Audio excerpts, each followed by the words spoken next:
Bismillahirrahmanirrahim. Dear students, Assalamu alaikum. Welcome to the course Communication Theories 2.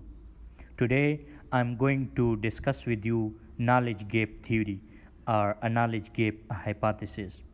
In this topic, I will discuss many things.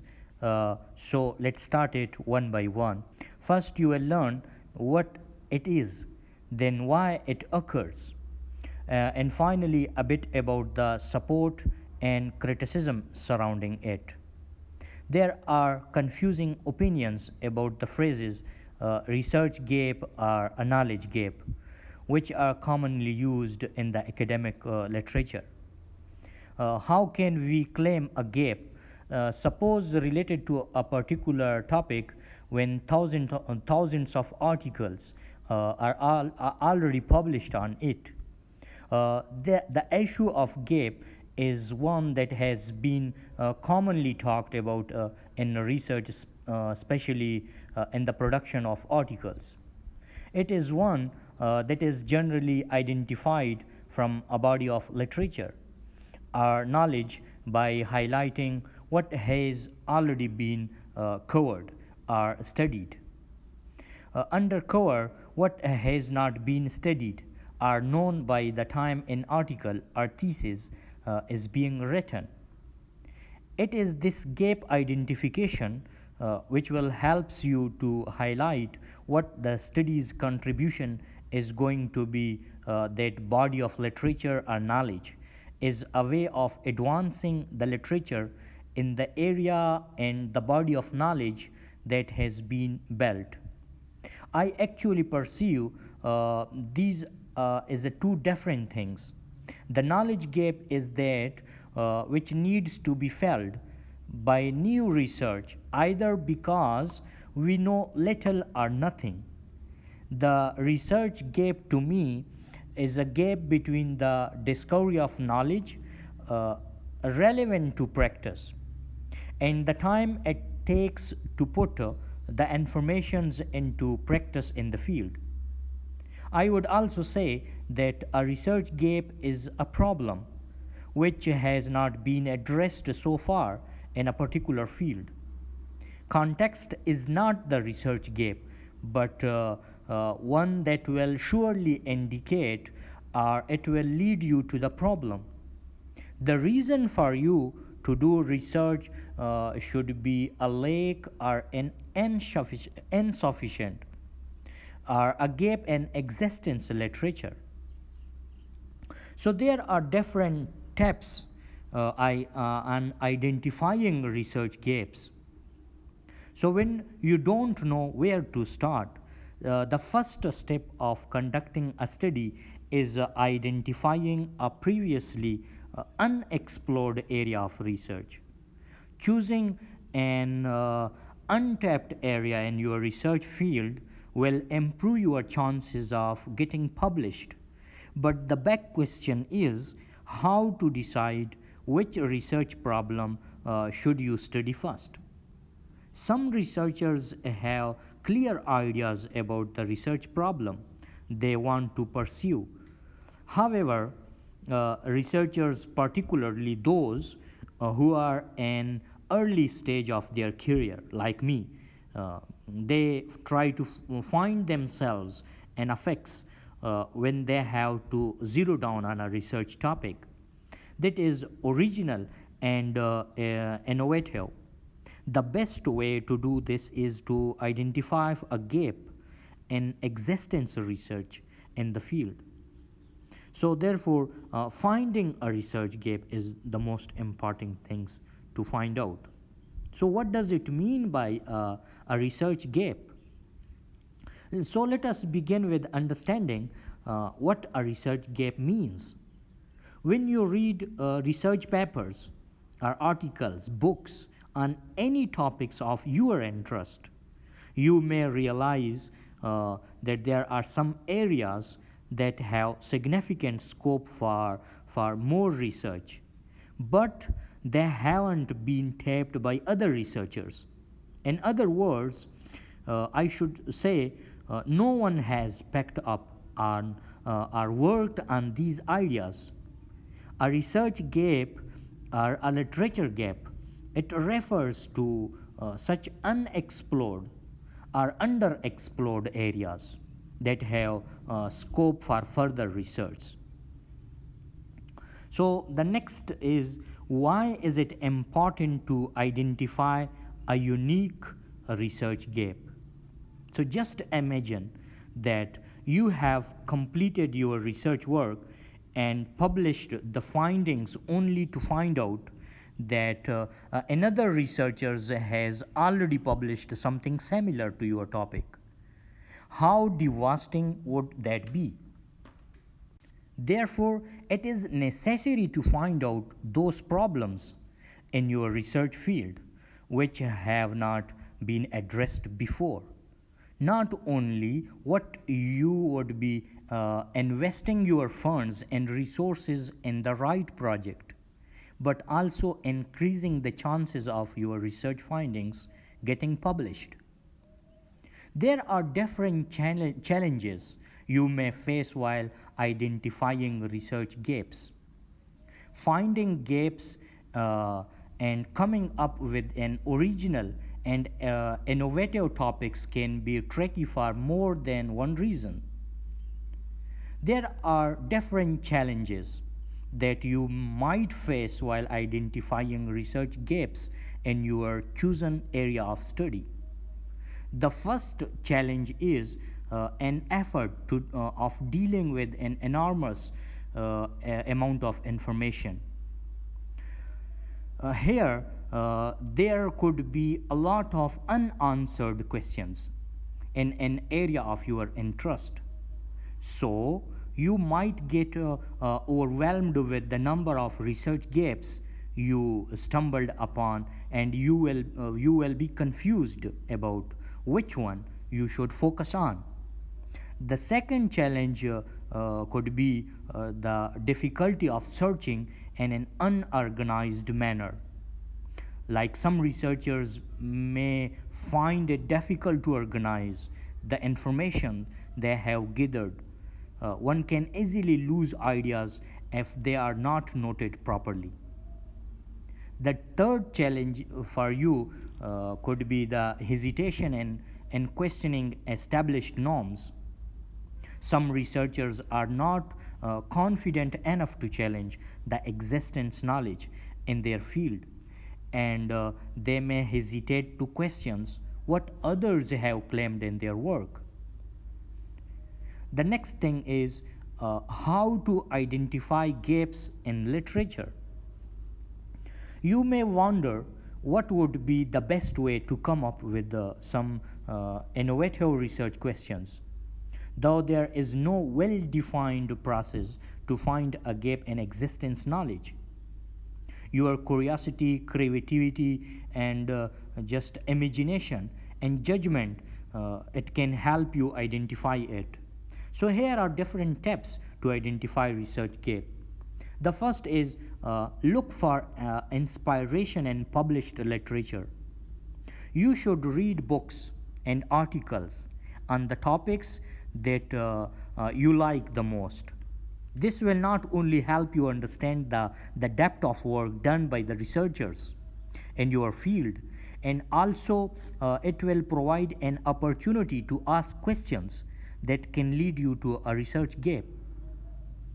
You can ask yourself questions like what is the significance of this research to my work, and also you can ask yourself how can this article help me formulate my research questions, and also what issues and questions has the author not addressed in the previous studies.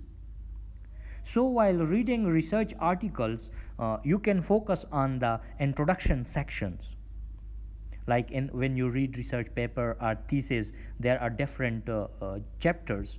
The first chapter is the introduction, and these sections where the authors explain the importance of their research topic and the gaps they have identified and attempted to fill through their research. Also, you should look at the directions and suggestions for further research. that the authors have made is they could be highly inspiring. So you also read review papers to learn more about the developments and trends in research over the years in the area of your liking. This will also help you get to know with the problems that have been researched previously upon in the past, as well as trending queries on those topics that you find interesting. The second thing is you should seek help from your research advisors. Discuss the issues and problems in your field with your research advisor, with your professor, or your supervisor to generate ideas for research. Articulating your ideas and knowing what others think and are working on the same topic may help you identify your study area or even identify mistakes in your approach. If you think a questions would be interesting to work on, you can discuss it with your advisors and get their suggestions. The second step is use digital tools to seek out popular topics on most cited research papers. To familiarize yourself with the trending queries in your field, you can also use digital tools as they can save time and help you cast a wider net in your search for a research gap. Websites that identify the most cited papers in a field along with the emerging branches, influential contributors, publications in the countries in that field can be immensely useful to know which topics are considered important for you. You can also use the Google Trends to learn more about the popular questions related to your research area. So this will ease your search for an untapped area in your research field. The fourth step is check the websites of influential journals. The websites of prominent journals often have sections like key concept. I already discussed key concept with you in my previous lectures, where experts in an area highlighted the central ideas in that field. Reading through these sections, it will help you gain a lot of insights and it will generate new ideas as well. Moreover, you should also look through the reference sections. The reference is at the end of a research paper or in a thesis. In these sections, these papers it can lead you to important resources on the same topic. Next is make a note of your queries. It is a good practice to note all the questions that cross your mind while reading any published literature. If possible, you should map the questions to the resources it is based on. So keep track of what the authors told you and the questions that occur to you whenever you read anything. It can be an article, a book, or in any chapter.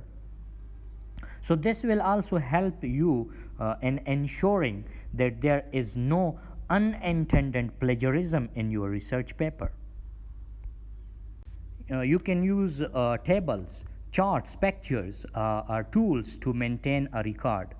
This will help you in the long run when you are developing your idea into a research problem or even when writing your manuscript. The last step is research each question. Once you have a list of questions that could be explored, you must conduct through research on them. What does this mean? It means that read more about each doubt that you have. Find out if other researchers have had similar questions and whether they have found answers to them. This will also help you avoid duplication of work. So next come to the What does it means by the knowledge gap hypothesis? The three researchers called as the Techiner, Dunohoe, and Olian, they published an article called the Mass Media Flow and Differential Growth in the Knowledge. These researchers proposed something known as the knowledge gap hypothesis. The knowledge gap hypothesis is the notion that individuals with a higher socioeconomic status observe information presented by mass media at a faster rate than those with a lower socioeconomic status. This leads to an increased gap in knowledge between these two segments of society as a result. In other words, the knowledge gap hypothesis explains that knowledge, like other forms of wealth, is often different contributions or distribution throughout a social system. Specifically, the hypothesis predicts that as the infusion of mass media information into a social system increases, segments of the populations with a higher socioeconomic status tend to acquire this information at a faster rate than the lower status segments. So that the gap in knowledge between these two segments tends to increase rather than decrease. Techiner, he was an associate professor of journalism and mass communication, and Dun Hui was a professor of sociology. Olian is the instructor in sociology department. They first proposed the knowledge gap hypothesis in 1970. And another definition is that the infusion of mass media information into a social system increases. Higher socioeconomic status segments tend to acquire this information faster than lower socioeconomic population segments, so that the gap in knowledge between these two tends to increase rather than decrease. It must be emphasized that this hypothesis doesn't state that individuals of a lower socioeconomic status are completely kept in the dark. Rather, it is a rate at which knowledge is acquired that is difference between these two groups. The original hypothesis was primarily limited to information flowing in the mass media about topics in the realism of science and public affairs. The next is the why might the knowledge gap exist. It's generally believed that a higher socioeconomic status leads to a better education. In turn, a better education leads to a better ability to acquire understanding in even utilized information. This can be understood from more than one perspectives. Let's say that Atif, for example, is a highly educated individual compared to a poorly educated person.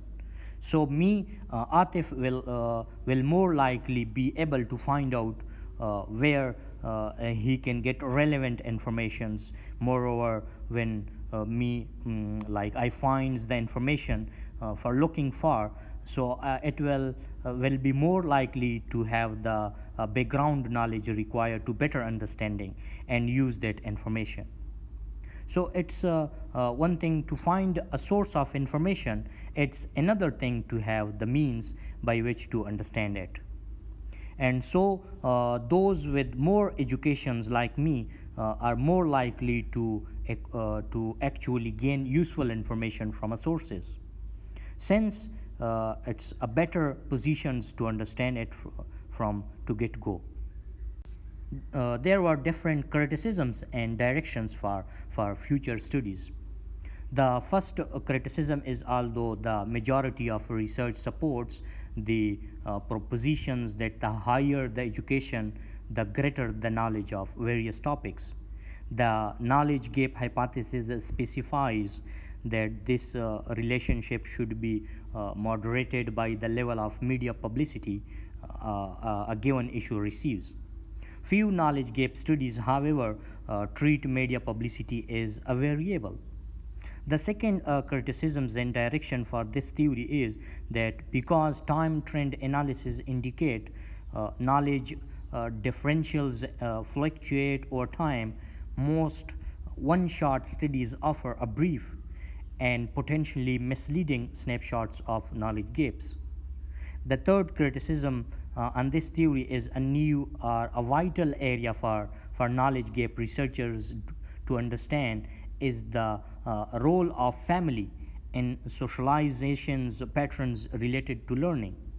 The last criticism and direction for this study is that because policy decisions have played a major role in increasing inequality and knowledge gap research has policy implications, researchers should include more dialogue with policymakers. At the end, I will give you a few suggestions. If your research project is something like you will invest a lot of time in it. So make sure it is something that arouses your interest and passions. While you finalize an unprecedented research area or an idea, make sure you consider the time frame available to complete the project as well as other important aspects such as the availability of funds or equipments and infrastructures. And our ambitions project may be difficult to accomplish due to time and resources restraints. So, while research that makes an insufficient contribution, it may fail to get the approval of your funding committee or the journal's editorial board. Since there is no specific method to pick out exceptionals or and interesting research problems, so you can use the tips presented in this article and figure out what works for you. Keep reading and asking questions until you find the extraordinary problems you have been looking for. So I think that's enough for today. If you have any question, you can ask me directly or through KCMS account. Thank you so much and best of luck.